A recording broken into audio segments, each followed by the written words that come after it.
Hello everyone. I'm Dr. Tejasvi. I'm the Senior Consultant in the Department at Hyderabad. As we do the webinars every week, every Friday at 6 o'clock. We have today a good friend of mine and a very good mentor, and is a returnee from UK and a FACM consultant who has worked in the UK, has a lot of experience in the UK, and had been training his residents in India right now and giving his immense experience to the most of the emergency physicians over here. And we got very enlightening topic of his, which is about the optimizing in the airway in the emergency department. As you know, the emergency physician's airway is the most important aspect where we need to deal in and out about the airway.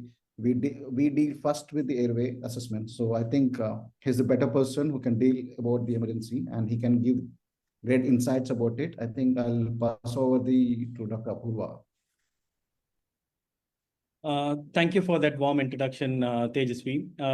So Tejasvi has talked a lot about me, but I think things are simple. We trained in the same place almost at the same time. So there's no significant difference if I speak about it or Tejasvi speaks about it. But since Tejasvi has warmly invited, let me speak about the topic, because otherwise I'll be just listening. So thank you for that warm introduction. So what I'm going to do today, can you see the screen? Can you see the PowerPoint now? Not yet, right? Right. I think you need to share the screen. Yeah. Can you see it now? Yeah, we can see it. Yeah. Perfect. Okay. So basically what I'm going to do today is not speak about how to intubate. I know that we are, as emergency physicians, very good at it, and our technique is really good. So what I'm going to do today or talk about today is how not to intubate, or rather when to intubate and when not to intubate, and how to decrease the margin of error when doing an intubation, and also how to do that in a calm and safe manner, right? So let's start with probably this. So, okay, so you can see that. And yeah, basically, yeah, a few days ago, when I was just doom scrolling on Twitter, I came across this post posted by someone, some random doctor, taking a dig at emergency room doctors, so how they intubate. So I think it was definitely quite funny, as you can see it. And also a lot of emergency room doctors were getting offended underneath the post and saying that, oh, no, we are better than this. We do like, this is only done by a small amount of people and all that. But yeah, I thought about it. I thought it's really funny. But at the same time, I also thought it's not uncommon to see this kind of practice. We do see this a lot, right? So as soon as we hear the word airway management, the first thing that comes to mind is an intubation, which is not in itself a bad thing, definitely. Intubation is definitely a significant part of advanced airway management. But the problem is we only think about intubation and nothing surrounding it. So we don't think often about basic airway management, pre-oxygenation, or what are all the things that we need to do before doing the intubation. Although we learn in theory about all the P's about intubation, we often jump and are in a hurry to do the intubation. So let's talk about this today when we discuss further. But before that, let me just start with a story, right? This is a real life story. This happened a couple of weeks ago, probably about a month ago in our hospital. So there was this patient who was undergoing a dialysis. And then suddenly in the dialysis, he developed sudden drowsiness. So from dialysis, he was directly brought from the dialysis to the emergency department. So when we assessed him, his GCS was about 6 or 7. His blood pressure was 220, and he was making some grunting noises, and he wasn't really responding. I think only responding to pain or some abnormal flexion to pain. So he definitely needed an intubation from the GCS point of view. He also needed a CT scan. Our initial suspicion was he probably developed intracranial bleed. He was also accompanied by a third-year nephrology resident as well, because that happened during the dialysis was going on. Right. So what do? We prepared for intubation, and then we did the intubation. There was nothing very special about it. It was easy intubation, commonly encountered scenario. But one thing struck after the event happened. So the nephro resident who was just around watching what was happening told me that this was probably the most calmest intubation he has ever seen. So I just thought about it for a while. Did we do anything really special here? No, we didn't really do anything special. Did we have any super skills? I didn't do the intubation. I was just leading the team. One of our doctors who was very experienced was definitely a good intubator, and he made it appear very easy as well, definitely. But did any of us have any like special skills that nobody else has? No, we didn't have any of those skills. Did we have any special equipments to make it very smooth and calm? No, we didn't have any special equipments either. We had all the normal equipments which we have in all the hospitals. We didn't have any fancy video laryngoscope, nothing of that sort, right? And did we use any magic drugs, like any special drugs for rapid sequence intubation? No, we just used, I think, if I remember correctly, we just used, I think, Intubate, rocuronium, and some fentanyl. So nothing fancy, just the standard drugs which anybody would use for any intubation. So you might be thinking, what did we do different? That is, again, it is not. I'm not saying that we are the only people who do it. A lot of places may do it, but however, this is not a very common practice. That made the nephro resident say that, okay, this is the calmest intubation I've ever seen. So what was it? So we're going to talk about what was it in this talk, right? So basically, just to give the spoiler, we didn't do anything special. We just did a calm, we just followed a calm approach, a step-by-step approach, and followed a checklist, right? It was not a hurried intubation, and everything happened stepwise, one after the other. So we're just going to talk about that in this session, right? So the reason why this talk matter is, like we saw in the initial meme, so it is not very uncommon to see emergency physicians jump and do the intubation in a hurry, thinking that this is an emergency procedure. Of course, it is an emergency procedure. But however, the question you need to ask every time when you think about intubation is there anything I need to do before I jump in and put the tube in? So whenever we talk about airway management in particular, getting that tube in might be important. It might be one of the vital parts of airway management, but that is not the only part. There are other bits to it that you need to do in a systematic manner. Our aim of any airway management is not getting that tube inside the trachea, but rather maintaining oxygenation and ventilation, right? So things that I'm going to briefly cover on this session is, one is, how do we predict a catastrophe before it happens and before it becomes life-threatening? How do we execute the rapid sequence intubation in a safe manner while maintaining oxygenation and also while maintaining hemodynamic stability? And how do we use systems or leverage cognitive aids like using checklists and role clarity so that we can reduce the amount of errors or the margin of errors when we do this? And in case if things don't go according to our plan, how do we use our rescue techniques when we get to can't intubate and can't oxygenate situation before it turns out into cardiac arrest? And how do we lead teams, which is mostly important if you are the shift senior or the team lead or the consultant or the head of the department? How do you lead teams in a safe, effective manner without going into a panic mode, right? Now, briefly, I know we have talked about this. In any airway management, remember that oxygenation takes priority over intubation, right? So if you're able to maintain the oxygenation by any means, that might be your bag and mask airway or your NIV or your LMA, you're in a safe place.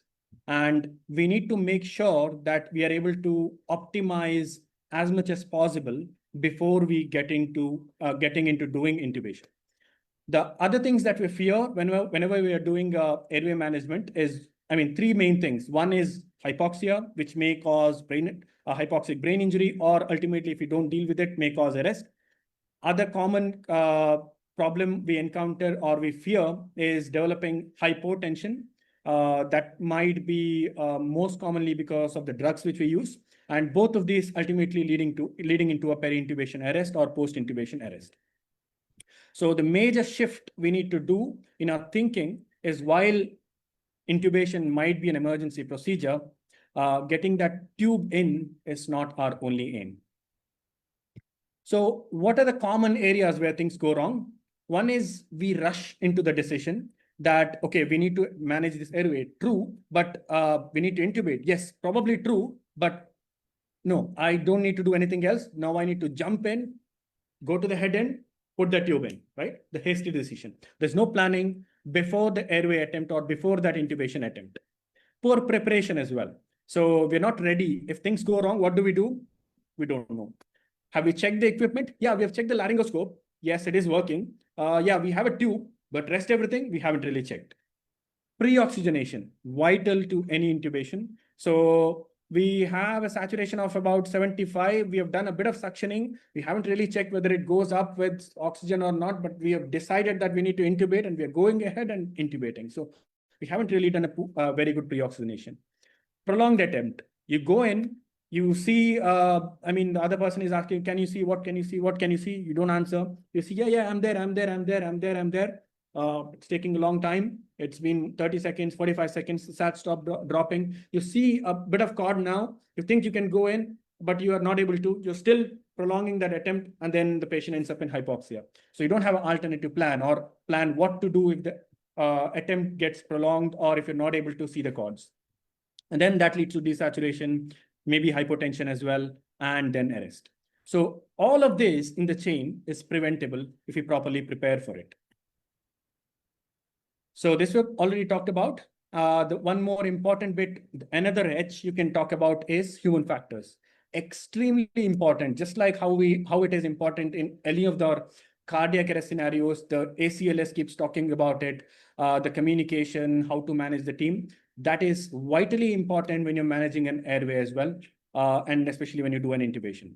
So the take-home message there is you don't usually lose an airway. So it's not that every time you do an esophageal intubation and the patient collapses. I mean, it may happen on and off if somebody is an inexperienced intubator or if somebody is just learning to do it. But more common than that, the thing is your tube is in the right place, but you haven't taken care of anything else. Right. Now, how do we detect or how do we anticipate problems quite early? So the red flags we need to think about. So there are two concepts. Before we intubate, we need to think about two things. One, which is something very obvious, something called as an anatomically difficult airway. I think most of us are familiar with this. And we know how to deal with this most of the times. And often it is tested in the exams as well. From that perspective, we've kind of memorized these mnemonics multiple times. So the common things are you look for is if there is good mouth opening, your 3-3-2 rule. If the mouth opening is, if you're able to put 3 fingers inside the mouth, or if it's less than that, then that predicts an anatomically difficult airway. If the neck extension is good or not, or if there is a short neck, your Malampatti scale, if there is bed, obesity, any blood or foreign body, or if there is any dentures, or if there is a facial trauma, that obviously means that you need to prepare well and there is going to be a anatomically difficult airway. Or if there is a fixed flexion deformity of the neck or a neck injury where you're not able to do your extension when doing the intubation. And also use your lemon mnemonic. Look, evaluate Malampatti, obstruction, and neck mobility. So this is fairly straightforward, right? The other thing often we overlook is something called as what commonly termed nowadays as a physiologically difficult airway. So anatomically, there is no difficulty. You don't predict there is going to be a difficult airway, but the patient is extremely unwell, like he's not really well, right? What are the common scenarios? And this is even more important than your anatomical difficulty, because you might be a very good intubator technique-wise, but if you don't take care of the physiological difficulties, your patient is definitely going to crash. So what are these predicted physiological difficulties? One might be a shock, which might be because of any cause, which might be a septic shock, hemorrhagic shock, any kind of shock. If you don't deal with it before you start your rapid sequence intubation, it is likely that the patient will deteriorate. Same thing with hypoxemia. So if the patient is hypoxic because of any reason, it might be, if you're not taking care of that, if you're not optimizing the oxygenation, if you're not doing a very good pre-oxygenation, your patient is ultimately going to crash. Another example might be a severe acidosis. Common example, DKA. So if the patient is very unwell because of DKA, think that he probably might be having cerebral edema as well, and you're planning to intubate. If you don't optimize the acidosis, if you don't start the rest of your treatment and directly jump into intubation, is definitely going to crash. So if the physiology is bad, so the bottom line is your RSI is going to be another assault on that bad physiology, which is pre-existing already. So when we talk about optimizing, we'll have to think about optimizing two things. One, optimize your anatomy. Obviously, you know the techniques to do that. So if there is limited mouth opening, obviously you can't do much about the mouth opening itself. Prepare for backups, prepare for video laryngoscope or any of the techniques, or a better intubator, experienced person and all that.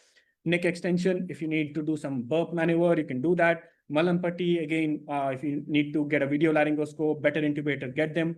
Bed, obesity, blood, deal with that, like better seal, 2% technique, or maybe seal, plastic seal, so that you can place the mask on top of that. These are very common. You probably already know about this, right? But coming to how do you optimize physiology? So think about what are all the things that you can do before you actually intubate this patient or before you actually give this drugs. So if there is shock, how much can you optimize before you actually go into that intubation part? Can you give fluids? Can you give blood if you need to give? Think about all those things. And if you need to start inotropes, start those as well before you go into intubation. Think about what drugs you choose, which comes later. But obviously, before that, do whatever is necessary to address that problem. Hypoxemia, pre-oxygenate as much as possible. If you need to do a NIV, use that. If you need to do a high concentration mask, use that. At the same time, if you want to do apneic oxygenation, what we call as, again, you might know about this technique. So before, while you're pre-oxygenating with the NIV or with the high flow mask, you also put a nasal cannula, connect that to a different oxygen source, turn it up to 15 liters per minute. I know we don't normally turn on through the nasal cannula 15 liters, but this is a temporary thing. This is done only until you finish your intubation, and then after that, you need to immediately turn it off. If there is metabolic acidosis, for example, because of DKA, you start your DKA treatment, you start your fluids, you start your insulin, and then think about intubation if you really need to. Now, I can think of most of the scenarios you probably will have some time before you need to jump in and do that intubation. And you can optimize during that few minutes your anatomy and physiology. I can think of only very few instances where you need to do what we call as crash intubation, where you need to jump in and do the intubation. Like some of the examples probably I can think of is if there is like constant pooling of secretions where you're not able to protect the airway. It might be constant vomiting, or there is a lot of secretions pooling in the mouth for whatever reason. One could be that. The other common scenario where I can think of where probably you need to be a bit hurried in your intubation is probably if there is a bad trauma where there is a lot of bleeding from the mouth, and if the patient is not able to protect the airway because of that, that's another instance where I can think about you may have to rush and do the intubation. In all other instances, your intubation shouldn't be rushed and should happen only after you optimize anatomy and physiology. Moving forward. Next important thing you need to have is a framework of how do you go forward once you decide to do the intubation. Once you optimized your anatomy and once you optimized your physiology, what are your plans, and what are the plans for the failure as well? What's your plan A? Your plan A might be just your normal laryngoscope or direct laryngoscopy. All the places may not have video laryngoscope. There is, emerging evidence that your plan A can be directly video laryngoscope itself. But I obviously understand that a lot of centers, obviously our center itself doesn't have a video laryngoscope in one of the units. So it may not be possible in all the centers, but whatever, use your plan A, understand what your plan A is. So what happens if, for example, if you started with your direct laryngoscopy, you're not able to get a good view. What happens then? That becomes your plan B.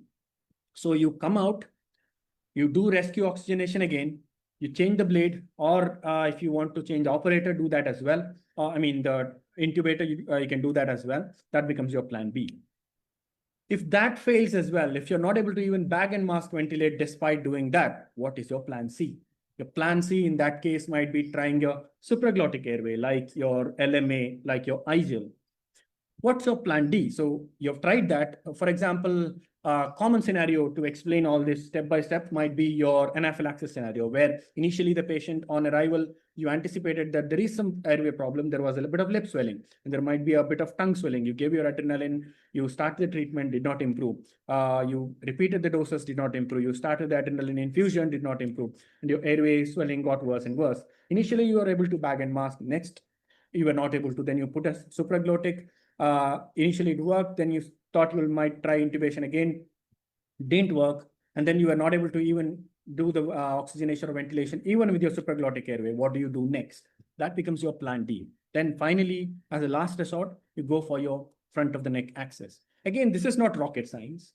Again, this is not something new. You probably might have heard about this before as well. I mean, you definitely would have heard about this before as well if you've trained in emergency medicine. But why am I saying this? Often what happens is we think we know the plan, what happens after what, but everybody in your team, they don't know what the plan is. They may have a bit of idea. They've heard the word front of neck access, coming out, putting a supraglottic and all that. But unless as a team leader, you verbalize everything one after the other before you do the intubation, if things go wrong, probably in about 90% of the cases, things will not go wrong. It will go as per your plan. But we are not preparing only for those 90%. We are preparing for the worst 10%. So if things go wrong, if you have not verbalized these plans, then everybody goes into a panic mode. So make your first attempt the best attempt, but always prepare for the worst attempt as well. Now, another important thing, again, I know we have talked a bit about this, the human factors. Take care of this and think about this a lot. So what are human factors? We're all humans and we all make errors. However, there is a tendency, especially to be honest, all across India, I mean, all across the world, to be honest, a bit more in India, that whenever things go wrong, we try to find a scapegoat. We try to pin the blame on one person. Okay, because of this, because of you, it happened. The problem with that is whenever things go wrong, the evidence suggests that most of the times when things go wrong, it is not about one person. It is the fact that there are multiple things that have gone wrong, and probably there are multiple instances where things could have done in a different way. So it's a system that's at fault. Obviously, I'm not by saying that, I'm not saying that there is no accountability to people. Definitely there is, but system should, if it's a good system, it should decrease the amount of errors, and there should be multiple checks before that error happens. So when we try to pin the blame on one person, what happens is that if there is an error that's happening, people will not be honest. They'll not come and say that this is what has happened. They'll try to cover up, and there is no opportunity to learn from that, and there is no improvement. So as a system, as a department, we don't improve at all. So human factors, that's why, are extremely important. So what are the things we need to take care of whenever we are dealing with a bad airway or anticipated difficult airway or any advanced airway management? One, we get tunnel vision. That means that we focus only on intubation, or only about saturation, and miss everything else. So we can use multiple tools so that we don't get this tunnel vision. We'll talk about that in a while. And also, intubation is a risky process. We know that. And there are multiple things involved, multiple people involved. And you need to, as a team lead or as a shift lead or as a consultant, you need to think about lots and lots of things. You need to think about the procedure, what things you need to take care of, what equipments you need. At the back of that, you also need to think about what is the differential diagnosis, how do I tell this to the relatives, how do I explain it to the other specialty consultant. All those things will overload your mind. So these are called cognitive overload. Right? So how do we deal with this situation? What can we do? What tools we can use so that this load becomes less, or this load becomes shared among multiple people? Right? We'll talk about that as well. Second, or the third important thing is authority gradient. Again, common problem that we may have encountered in multiple systems is that if we have a very senior doctor who is also okay, I'll put it bluntly, or rude for no reason, or arrogant for no reason, and thinks that whatever he says is the ultimate truth, what happens then is I mean, I'm not saying that he's a bad clinician. I'm not saying that he's a bad doctor. But if somebody carries that aura, that nobody can question this personality. So the entire onus rests on one person. So there is no role for team play there.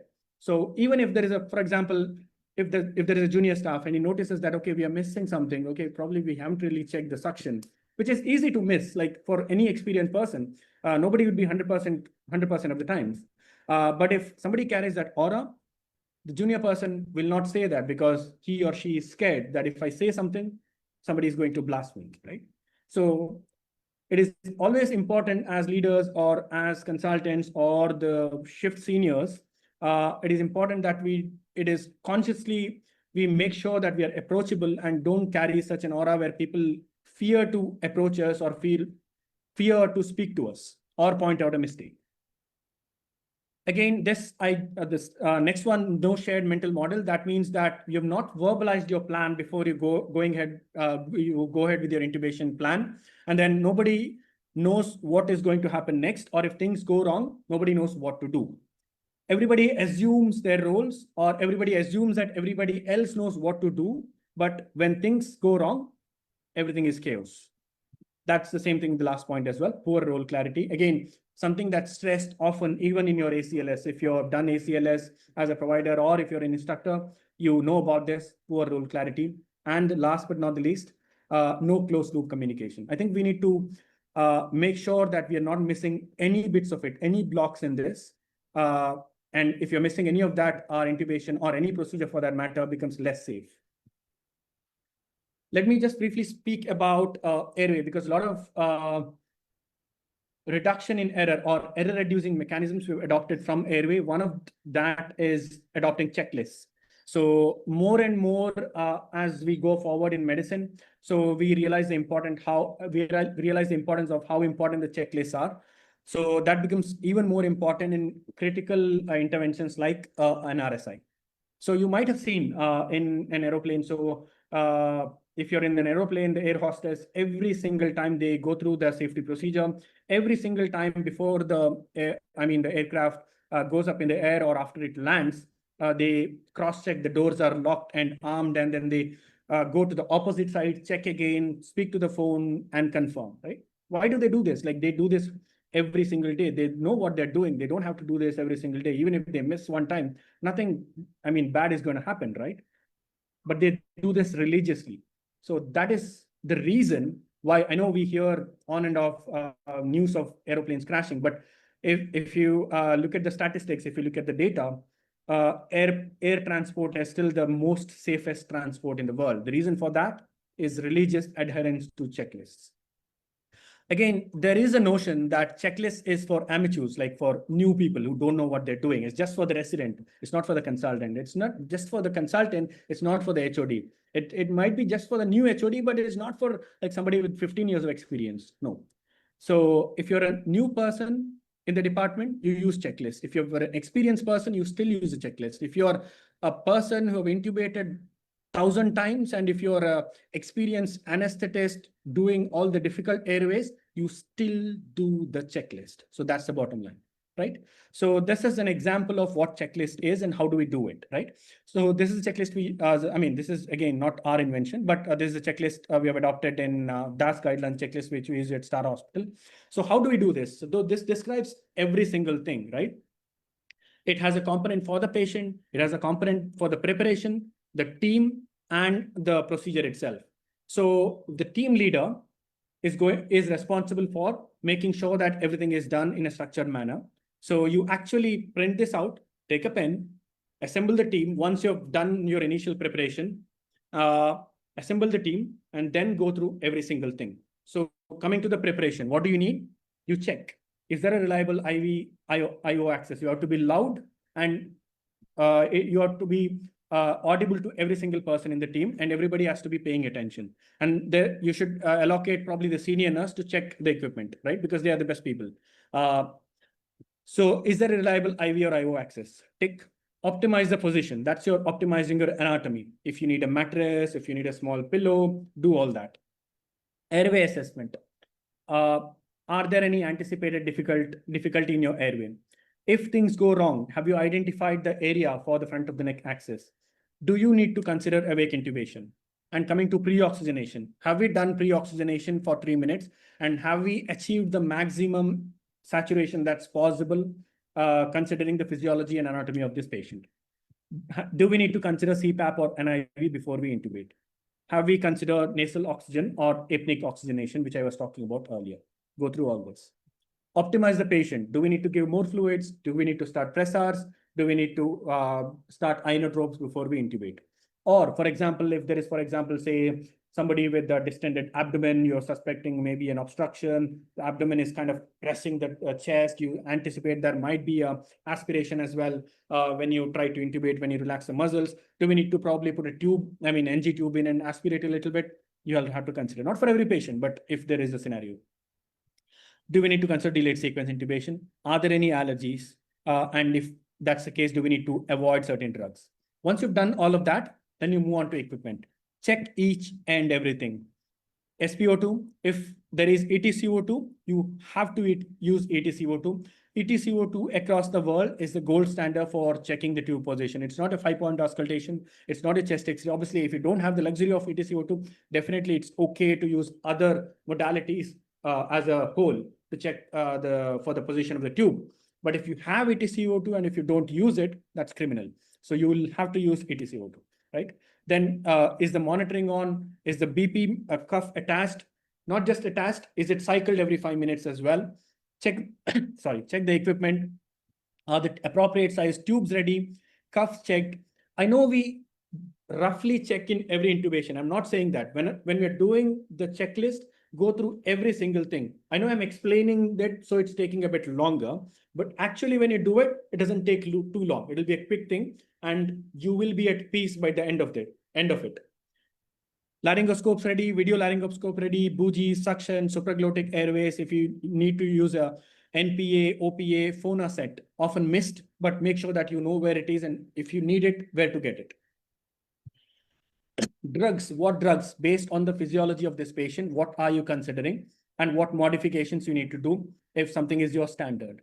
Think about that. And maintenance sedation post your intubation, prepare that as well if you need to.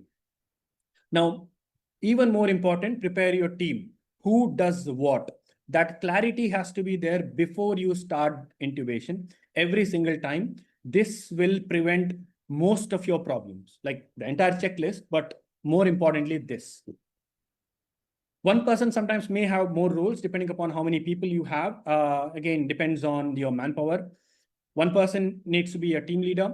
There has to be a first intubator, second intubator, somebody if need to do some backward, upward, rightward pressure, and another assistant for the intubation, usually your ED nurse. Somebody need to give the drugs, somebody to monitor or watch that monitor continuously, runner if you need. If it's a trauma, somebody to do a manual inline stabilization, and if necessary, who performs the front of neck access. All these roles has to be clear, verbalized, and everybody has to be on board with this, right? And in case if you need to, who do we call for help? That's our anesthesia colleagues. And do we know how to call? And who is noting the time? As soon as you start the procedure, as soon as you give the drugs, somebody needs to note down the time, right? Somebody has to scribe. Then coming to the intubation itself, once you've done all of that,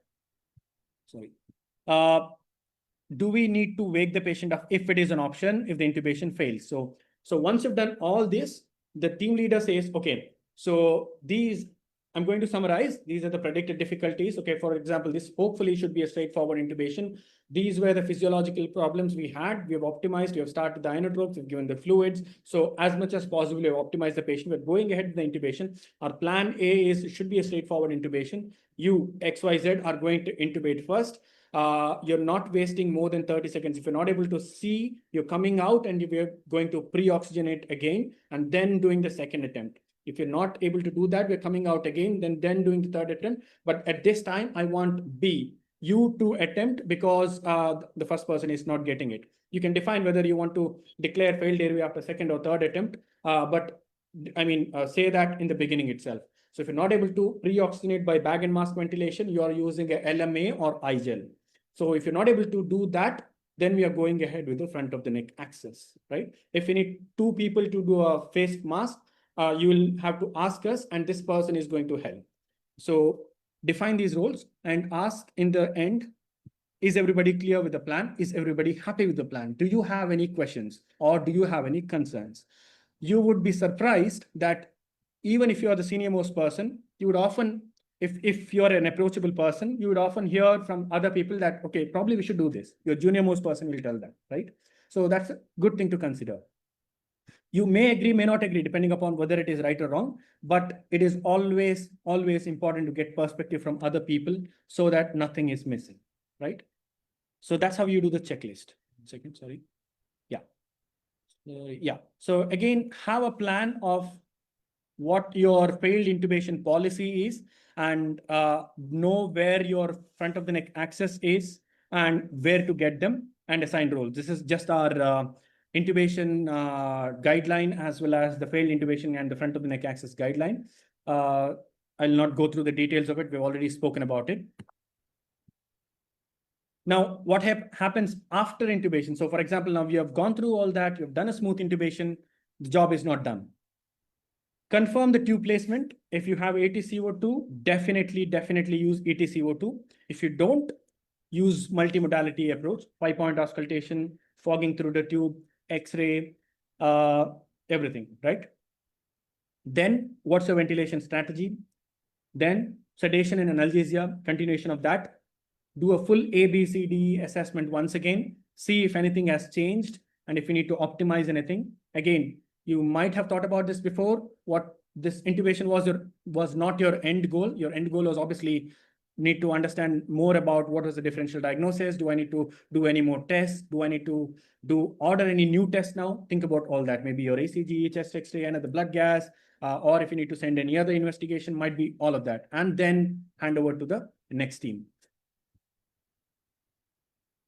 I think we have briefly spoken about most of this, but I want to stress on 2 things here. Be calm, maintain closed loop communication, get feedback from your team. You don't have to think about everything yourself. I know we've already talked about cognitive overload. I know you might be the team lead, but that does not mean that you have to think about everything yourself. You have a knowledgeable team who are good at multiple areas. Your nursing staff might be good at something. Even your junior most resident might know things that you may not know. So get perspective from everyone, use it to your advantage, and then lead. Be a calm leader. If you do all of these, there is no reason to panic. No, everybody knows what they're doing. The roles are clear. There's no need to panic. If things go wrong, you know what to do. So you are making sure that you're not missing anything. So be calm. Most of the times, 99% of the times, calm intubations or calm codes are the best codes, and you probably would have the best outcomes as well. And everybody feels safe, and they would admit mistakes even if that happens, and then you can correct that later.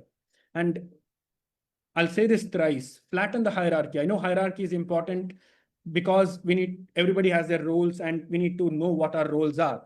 From that perspective, hierarchy is important, but nobody should feel unsafe to speak to a senior. So explicitly tell this every single time. Tell me if you see anything that I'm missing. And juniors, if you constantly say that during every single procedure or every single code, juniors will speak up and you will appreciate, you'll congratulate yourself for doing that every single time. Again, I'm stressing on that point once again, because I think on and off, especially in the emergency department, because we are a new specialty, we are a kind of young specialty, we often feel this problem maybe more than other specialties, but probably this is prevalent in other specialties as well. Incivility or rudeness is the biggest enemy of medicine or good patient care. This is not just random data. This is a research study done, and there is also a website. If you go to the Civility Saves Lives, it's a website run by clinicians actually documenting how incivility or rudeness affects patient care. So just go through the data. So if somebody is rude, it affects the cognition, it affects your thinking capacity. They start worrying, and the overall team performance comes down. You might be thinking that, oh, okay, I'm just scolding this person because he made this mistake, and I'm thinking for the patient, that's why I'm scolding him and all that. But that's not a justification. So if somebody has made a mistake, there is a way to talk about it. So there is a way to deal with the systems and improve the performance and reduce that error. You as a leader have to take ownership of that and have to sort that out. I'm not saying that, again, this is to say that if somebody has made a mistake, you don't say anything to them, but don't be rude. Do that in a civil manner. Once the situation calms down, sit together, see what are the factors that made the person do that mistake, rectify all of that. But rudeness is not the solution, is never a solution. Again, there is another study saying that, I know I'm deviating slightly from the topic, but this is extremely important because this makes every procedure very safe. So there is another study suggesting that rude surgeons impair anesthetist performance in many of the cases. Again, this is a published study. So everybody becomes a victim if somebody is rude or uncivil, the recipient, bystanders, patients and relatives, the entire team, and ultimately the patient. So the simple example is if rudeness leading through incivility or rudeness is like farting inside the lift. You may feel a bit better momentarily, but everybody else around you feels worse. Okay, so once this is done, once your handover is done, the job is not done. If you want to constantly improve in whatever you do, you need to do one more thing. One more thing which just takes 5 minutes, but do this again religiously. You can do this after a code as well, not just limited to airway management. You can do this after your CPR session as well. Stop, combine all the team. I mean, if they're willing to, there's no force. If somebody is like totally stressed, you can speak to them later. That's fine. But combine everything together. Say you're going to do a 5-minute debrief. This actually poster was designed where I've trained in Edinburgh. So it is called as a stop mnemonic. So you go through the whole case in about 5 minutes. Say that it is to improve the quality. It is not a fault-finding exercise or to pinpoint or blame someone. Summarize the whole case. Say things that went well. Okay, we have done these things well. Excellent teamwork. You've done these things very well. Thanks for that. Thank the team. And objectively identify if we have done something differently, or if there are any mistakes, or if there are opportunities to improve. Rather than calling it mistakes or some big errors, say opportunities to improve. Again, at this point, even if there is a mistake from a single person, don't pinpoint to one single person amongst all. Say these are the things that we could have done differently as a team, but if you need to speak to someone separately, do that later. And if you identify any action points here, if we need to, as a team, we need to work on something, maybe a guideline or some discussion about drug, we need to look up something, we're not clear about something, we need to work on, we need to read on, identify those action points and assign responsibilities. Who is going to do what and by when? This, if you do every single time, I'm more than sure your teamwork improves, you will gel together with your team morale improves, and as a department, you will improve drastically over time. Last bit, I think 2 more slides and I'm done.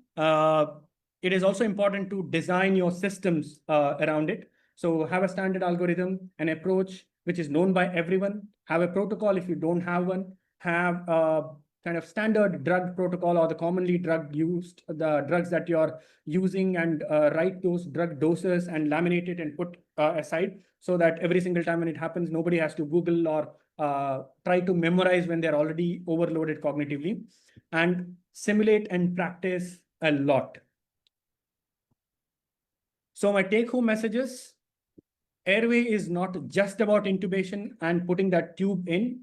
It is knowing when to intubate, when not to intubate, and knowing what is the right time to intubate, and is this the right time to intubate, and making sure that you're optimizing your anatomy. More importantly, you're optimizing physiology before you even attempt that intubation. Our aim is oxygenation and not just intubation. And oxygenation can be achieved in multiple ways. Build systems, not heroes. I mean, heroes, it's fine to have heroes, but no system or no procedure or no treatment should depend on one single person or just one single person. There should be multiple checks before an error happens. Physiology before your laryngoscopy. Definitely 90% of the airways you will be fine, but prepare for that bad 10% and prepare for failure. And speak up, step up, and create a culture where people are not afraid to speak to you, and people are not penalized or not scapegoated for systemic errors. Okay, that's probably the end of my talk. I hope it was not boring. And if you have any questions, feel free to ask or post it in the chat box. Thank you.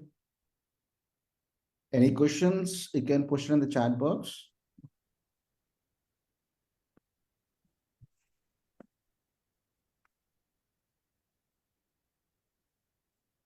think we don't have any questions, I think.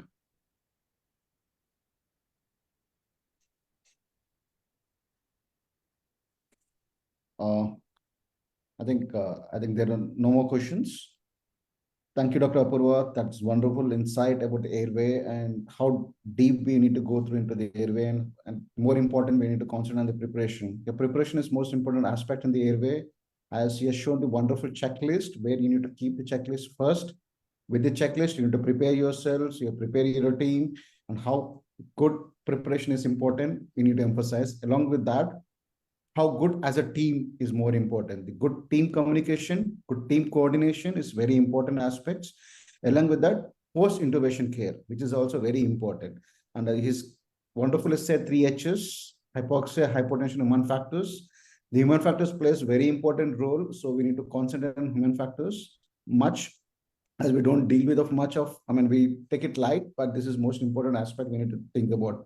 And also we need to have the framework where your ABCD approach need to be taken care. You need to have a difficult airway always. Follow the ABCD when there's a difficult airway and keep that as on a checklist as well and do appropriately. And there's one more take home point, which he has given often, like we often fail, not because we don't know what to do, but because we don't know how to do it together. That means we need to work as a team. I think this is most important take home message. I think he has given it. There are a lot of things. Stop, think, and redo it. I think which is most important. I think thanks, Apurva. That was wonderful session and very good learning points. And I think from now on, the most of the emergency vision will think about it when it comes to the airway. Thank you so much. And once again, thank you so much for inviting. It was a pleasure talking to all of you. And more importantly, it was a pleasure, doing this with Tejasvi after a long time. Yeah, thank you. Thank you so much. Thank you so much. Yeah, I think we'll wind up the session right now. Thank you.